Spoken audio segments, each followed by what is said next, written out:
Hello, अस्सलाम वालेकुम जी। हमने पिछले लेक्चर में पढ़ा था कि कौन सी अद्वियात होती हैं जो खून की रगों में जमने नहीं देती हैं। अब हम वो अद्वियात के बारे में बात करेंगे जो कि अब खून जम चुका है और ब्लॉकेट क्रिएट हो गया है। उन खून की रगों को पेटेंट करने के लिए या उनमें ब्लड सप्लाई वापस रवानी बहाल करने के लिए किन अद्वियात का इस्तेमाल किया जाता है? इनको थ्रोम्बोलिटिक्स या फिब्रिनोलाइटिक्स कहा जाता है। इसमें ये बात बतानी बहुत जरूरी है कि थ्रोम्बस होता क्या है। थ्रोम्बस बेसिकली खून के जमे हुए लोथड़े को कहते हैं और ये बनता है उन जगहों पे जहाँ पे खून की रग के अंदर कहीं इंजरी आ जाए या एथेरोस्क्लेरोटिक चेंजेस आ जाए, जो कि खून की रगों की इंटरनल लाइनिंग के नीचे कोलेस्ट्रॉल की डिपॉजिट होना है और वो डिपॉजिट होते हैं तो उन जगहों पर खून के जमने के चांसेस ज्यादा हो जाते हैं और इस तरह फिर ब्लॉकेट क्रिएट हो जाता है। अब इसी तरह ब्लड क्लॉट जो है, दिल के दो चेम्बर्स की टाइप्स होती हैं, एट्रिया और वेंट्रिकल।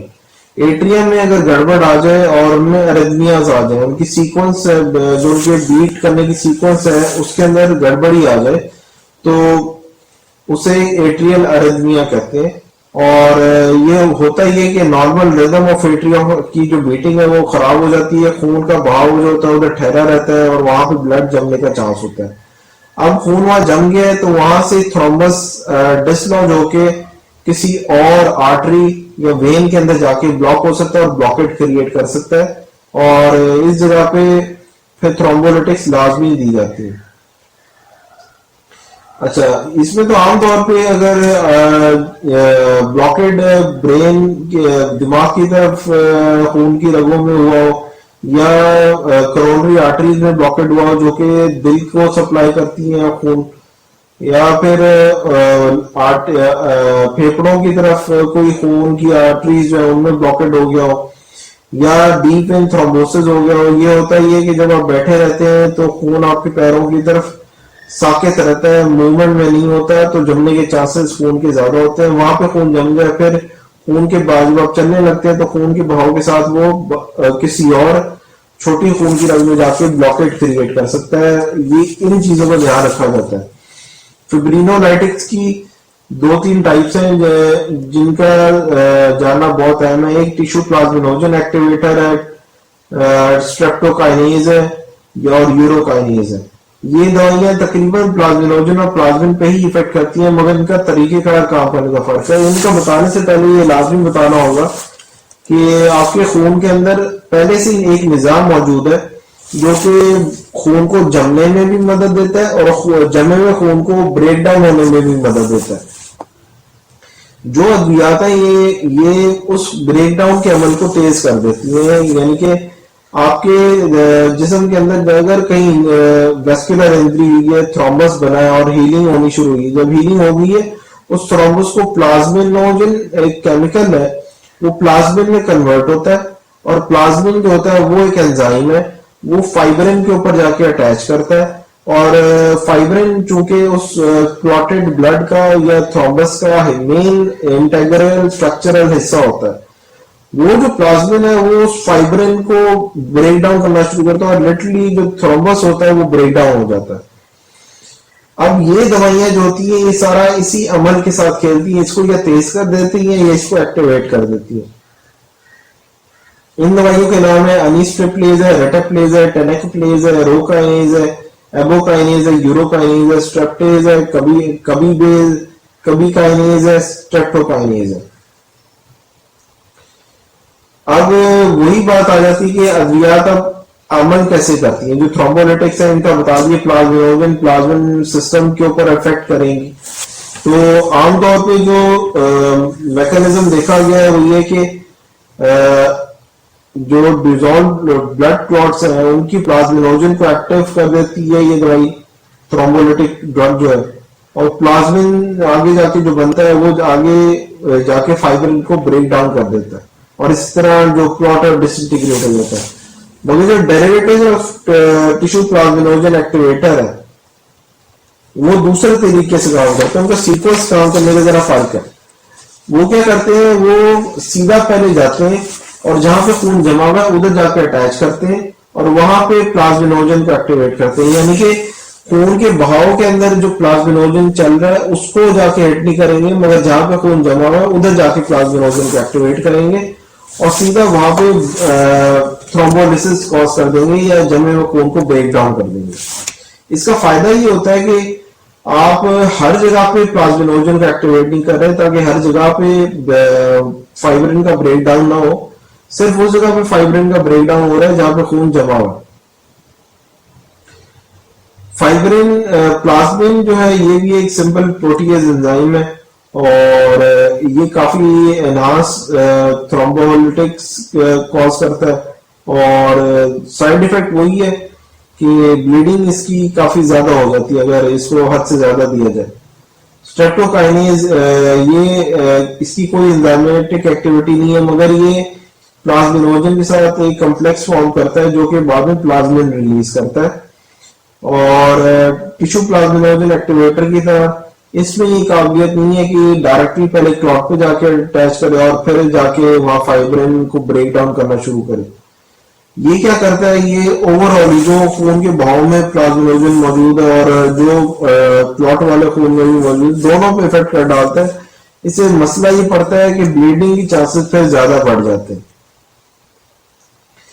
सबसे ज्यादा जो अहमियत की चीज है वो ये है कि हमें देखना होता है कि जो दवाई है ये अस्पताल आने के अंदर 90 से 20 मिनट के अंदर दे देनी चाहिए। क्यों? क्योंकि अगर 2 घंटे से ज्यादा इफेक्ट अगर लेट हो गया तो क्लॉट अगर पुराना हो, थ्रोम्बस पुराना हो, उसको ब्रेक करना उतना ही मुश्किल होना शुरू हो जाता है और कई मुकाम पे तो इतना मुश्किल हो जाता है कि फिर डॉक्टर्स को पूरी टीम जो है वो सर्जरी करनी पड़ती है जिसमें वो कैथेटर पास करते हैं और कैथेटर के जरिए दवाई डायरेक्टली उस जगह पे जाके इंजेक्ट करते हैं जहां पे ब्लॉकेड हुआ हो। इन दवाइयों में से चंद दवाइयों के मैं नाम ले लेता हूँ। एल्टाप्लेज है, रेटाप्लेज है, टेनेक्टप्लेज है, स्ट्रेप्टोकाइनेज है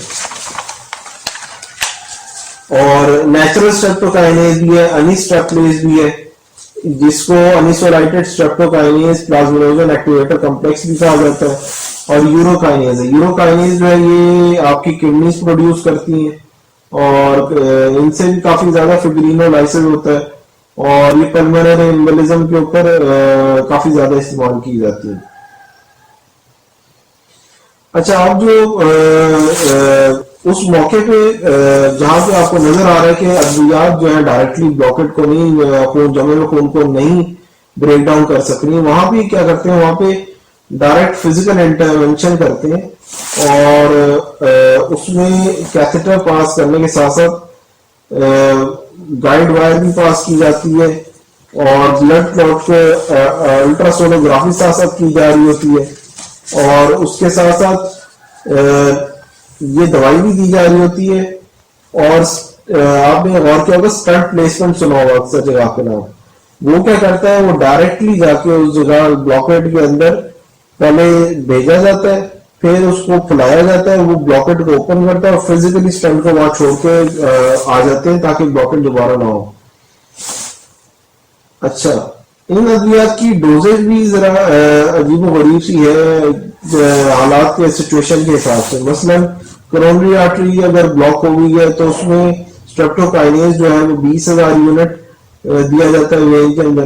पल्मोनरी एम्बोलिज्म हो गया या डीप वेन थ्रोम्बोसिस हो गया उसमें 2,500 यूनिट दिए जाते हैं पहले 30 मिनट के लिए, फिर 1 लाख यूनिट 24 से 72 घंटे के बाद दिए जाते हैं।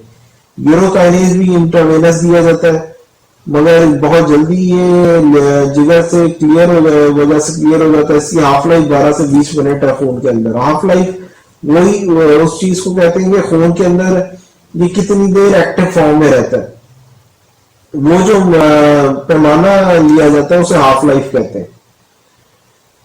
उसके अलावा पल्मोनरी एम्बोलाई के अंदर यूरोकाइनेज को 4400 यूनिट्स पर केजी के हिसाब से 10 मिनट के लिए दिया जाता है, फिर दोबारा फॉलो किया जाता है 4400 यूनिट्स पर केजी पर आवर 12 घंटे के लिए। और अगर आम थ्रोम्बस पूरे जिस्म में कहीं ना कहीं हो रहा है तो 600 इंटरनेशनल यूनिट्स पर मिनट 2 घंटे के लिए दिया जाता है। वही चक्कर आ जाता है कि अगर जब भी थ्रोम्बस को ब्रेक कर रहे होते हैं तो रेडियोग्राफी या अल्ट्रासोनोग्राफी चल रही होती है, ताकि डॉक्टर खुद देखता रहे कि जो क्लॉट है वो ब्रेक किया है कि नहीं किया। इसमें डाइज भी इस्तेमाल किए जाते हैं, कैथेटर के टिप पे डाइज भी डाले जाते हैं, ताकि उससे पता चले कि ब्लॉकेट जो है वो अभी हटा है कि नहीं हटा। सारी जो दवाइयां इस तरह की, उनकी सारों में साइड इफेक्ट ब्लीडिंग है। और ब्लीडिंग को देखने का सिंपल ये है कि आपने देखना है कि आपके पेशाब में खून तो नहीं आ रहा, आपकी नाक से खून तो नहीं आ रहा, आपके खाने से खून तो नहीं आ रहा, आपके जो बच्चादानी की ओपनिंग है उससे खून तो नहीं आ रहा, आपके दिमाग की तरफ कोई ब्लीडिंग स्टार्ट तो नहीं होगी। ये चीजें बहुत सख्ती से देखी जाती है, क्योंकि इन दवाइयों के साइड इफेक्ट ब्लीडिंग बहुत खतरनाक हद तक भी आगे जा सकते हैं अगर ये ओवरडोज कर दी जाए। हाँ, ये होता है जब ये हम ब्लॉकेट हटा लेते हैं तो ये नहीं होता कि हम ये दवाइयां डिसकंटिन्यू कर देंगे और पेशेंट को ऐसे भेज देंगे। पेशेंट को फिर एंटीकोगुलेंट्स, वही एस्पिरिन, क्लोपिडोग्रेल और हेपरिन, वार्फरिन वगैरह दी जाती है, ताकि इस तरह का ब्लॉकेट दोबारा ना हो।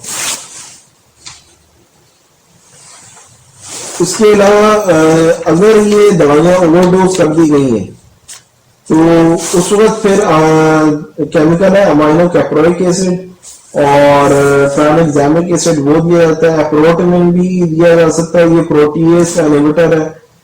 उसके अलावा नेचुरल में चंद और जिस्म की जो अपनी नेचुरल प्लाज्मिनोजन को नेगेट करने वाली केमिकल्स है वो अल्फा-2 एंटी प्लाज्मिन है और अल्फा-2 मैक्रोग्लोबुलिन है।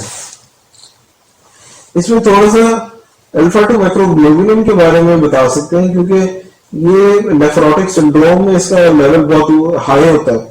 नेफ्रोटिक सिंड्रोम एक गुर्दों की बीमारी है जिसके अंदर प्रोटीन्स का पेशाब में लॉस शुरू हो जाता है, मगर क्योंकि अल्फा-2 मैक्रोग्लोबुलिन साइज में ज्यादा बड़ा है तो वो पेशाब के जरिए रिलीज नहीं होता और इसका लेवल हाई रहता है। अमूमन जो जिगर का सिरोसिस हो गया या डायबिटीज होगी उसमें भी इनके लेवल को हाई देखा गया। यही आज की बस अद्वियात थी। बस ये कि जब भी हम ये अद्वियात देते हैं उसके बाद देखा जाता है कि पेशेंट को फॉलो अप पे रखा जाता है, और ये अद्वियात अमूमन हॉस्पिटल के सेक्टर में दी जाती है, मगर अद्वियात के बताने की जरूरत इसलिए पेश आती है ताकि अल्लाह ना करे अगर किसी जगह पे हो जाए तो उस वक्त से मरीज के साथ किया क्या जाना चाहिए, वो चीज बड़ी मेन होती है। अपना ध्यान रखिएगा, हमारे चैनल का भी। अल्लाह हाफिज।